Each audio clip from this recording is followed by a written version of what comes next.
ተስፋ እንዳትቆርጡ ሰይጣን ተስፋ ሊያስቆርጣችሁ ይፈልጋል። ለምን ለትልቅ ደረጃ ስለምትፈልጉ፣ እግዚአብሔር ስለሚወዳችሁ፣ እግዚአብሔር ስለመረጣችሁ። የተመረጠ ሰው ሁሌም ፈተና ይበዛበታል።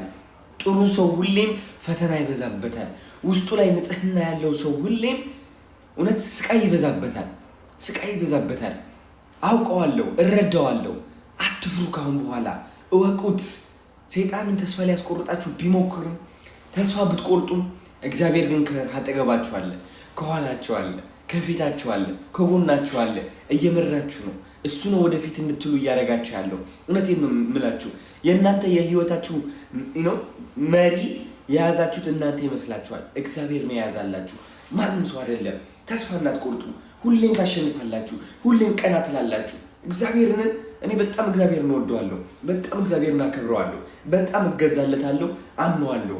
ከምንም በላይ ከማንም ሰው በላይ የምወደው የምመርጠውና የማምነው ማነው? እግዚአብሔር ብቻ። በቃ ቀና ብዬ ኮርቼ እሄዳለሁ። በቃ ሳልፈራ ሳልስስት እሰጣለሁ።